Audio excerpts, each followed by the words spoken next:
welcome back to a Book a Day podcast.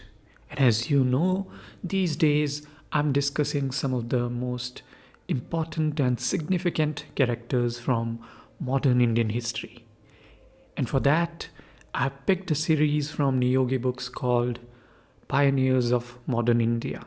Last time, in the previous podcast, I discussed the monograph on R.K. Narayan, the great Indian writer. And the next monograph that I've got with me is quite an interesting one. And I do want to start with a really basic point. We all know how vast and diverse India is, right? But sometimes we tend to forget how vast and diverse different parts of India they themselves are. For example, a lot of times when we talk about Northeast India, we think it's one entity. But if we pay close attention to it, obviously there are different states. And when you go to these states, for example, let's say you go to Nagaland, and your first instinct or assumption might be that it is the land of Naga tribe. And that's probably just one entity, but that's not really the case. There is huge complexity, huge diversity within that one state.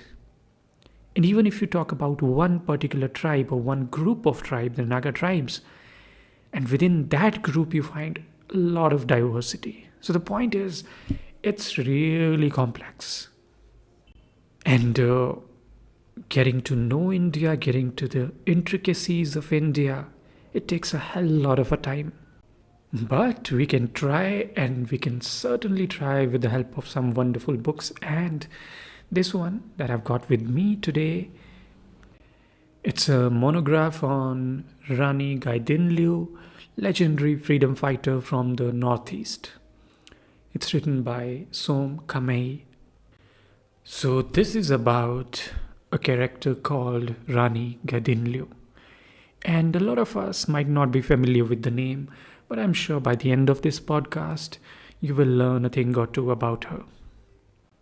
So the story really begins in the early part of 20th century, and we go to the northeastern part, the Manipur, the Nagaland region, and there we have a person called Jadunag. He was a mystic rebel, and he organized the religious and social reforms and also fought against the British. It's interesting to note that although he was from that different distant part of India, from what we now call as Zeliangrong Nagas of Assam, Manipur and Nagaland, from that region, but the concept that he devised was called Makam Guangdi, which was really, if you pay attention to it, was inspired by the name Mahatma Gandhi. And he was really inspired by Mahatma Gandhi and the Congress movement for the independence from the British colonial rule. And later this person was executed by the British based on some fabricated or false charges. So a couple of things we first learn from his story. One is that the independence movement under the British colonial rule wasn't really restricted to these mainstream cities of India or mainstream states of India. It was there in different corners and parts of it. And the second thing is when we talk about mystic rebel, is that when we try to capture all these stories from different corners of India, from different tribes of India, we find a lot of mysticism, the supernatural stories, the magical parts, all those things in there. So whether you believe in all those things or not, that's up to you. But you have to say that they make very good stories. And that's also the case with our protagonist today, who is called Rani Gaidinliu, who was inspired by the earlier mystic rebel, as I just mentioned, Jadunang. And to understand her story, you have to understand the settings first. As I said, it was the earlier 20th century. British were trying to control different regions of India. You probably know about the northwest frontier, which is towards Pakistan, Afghanistan, that border region. And then they had the northeastern frontier areas where the northeastern part of India and different kinds of tribes, they lived there. They were trying to control those regions as well. And it happened over a period of time. It happened through various means. British troops, through Assam Rifles, who were very much proficient back then. They used their muscle. Then they also used the Christian missionaries to spread Christianity among these tribes there. And in their own imagination, they tried to civilize these people. But these people themselves, they were civilized. They had their own religions, traditions, and cultures. And when the British interfered with their businesses, when the British imposed a kind of a slavery there and took unfair advantages of the places and people, that was when the rebel voices, they began to emerge. And it's that in that setting we find the character of Rani Gaidinliu emerging. She was very young, she was still a child when we find this fighting spirit in her emerging. And as I said, this is also a mystical story. So a lot of mystical things, magical things are taking place at that time in her life. And I will talk about this belief system, the religion, the culture towards the end, as the author does towards the end of the book. But let's just focus on Rani Gaidinliu's life. And it almost feels like a fantasy movie where strange things, supernatural things are happening. She is witnessing people disappearing.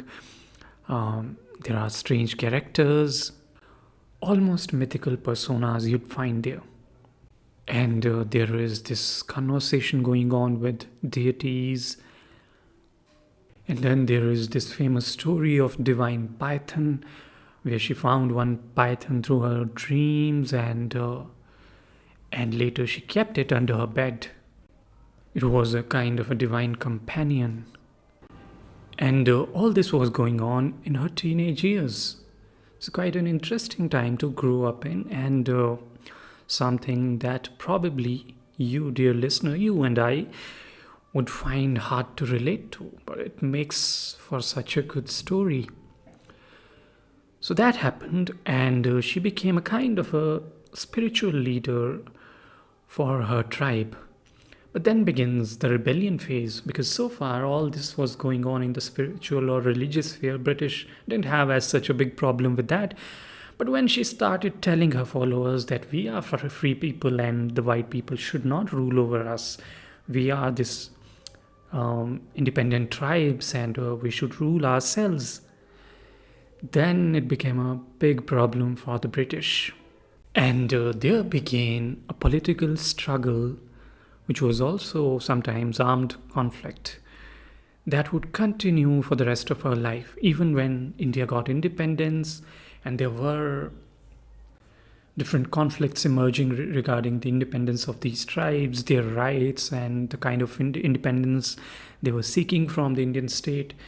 Then how she dealt those matters with the subsequent prime ministers of India, from Nehru to Indira Gandhi. All of this makes for a brilliant story, brilliant journey. And for that reason, I think you should definitely pick this book, especially if you're interested in learning the history of that part of India. Now, coming to the last part, where the author talks about the ancient Zeliangrong religion and how Rani Gaidinliu interpreted it. So first of all, author quotes his father, who's also An author and professor, Kamei, um, who's worked and written extensively on this subject. So we learn about this Zeliangrong religion. It's a belief system followed by certain tribes of Naga people. And as such, the religion or the belief system did not really have a name earlier. The Western scholars, they call them the followers of animism, which wasn't really the case. They were not really worshipping spirits or ghosts or demons. Um, this was more of a, as the author says, more of a primordial religion. That means a religion with a primordial existence. So, just so you know, let me mention a few tenets from the book which talk about what this religion is about. The first tenet is the belief in the supreme God, Tinkao Ragwang or Tingwang, who is the creator of the universe, all other gods and men, who is benevolent and protector of men, and like any other god or the supreme god that people believe in, he is omniscient, omnipresent, and omnipotent. Then the second tenet is belief in the existence of many gods and deities who are assigned by the supreme god to look after different aspects of world, nature, humans, etc. The third tenet is belief in the concept of heaven, the abode of God, and the life after death, represented by the land of the dead, where men's souls they go after death. Then the fourth tenet is belief in the worship of the deities presiding over villages and places to act as the guardian deities of men in these villages. Number 5, belief in the concept of ancestor worship and in the concept of the rebirth of the human soul. Number 6, worship of gods and propitiation of lower deities.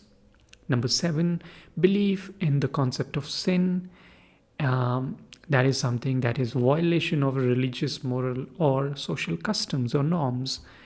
Number 8 says that belief in the present performance of rites of passage relating to birth, membership of social institutions such as marriage or death.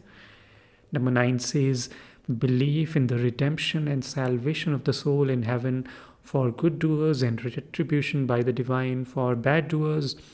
And number 10 says belief in the performance of festivals, ceremonies, and rituals and other forms of religious and cultural expression of the worship of divine.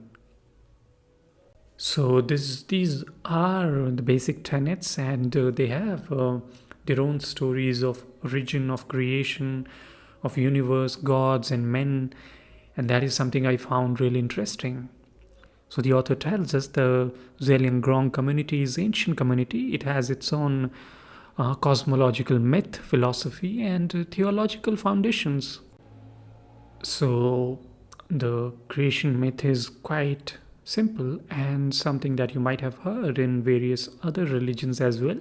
The supreme God created the universe, gods, men, and nature, and first he created two deities, God and Goddess, Didimpu and Didimpui. And as willed by the god, they created the sun, the moon, the stars, the water, the wind, fire, the earth, and 7 layers of the sky. And then the god created 2 more deities, male and female once again, and they were supposed to create human beings. And the couple, in their attempt to create human beings, created a fish, a frog, and a monkey.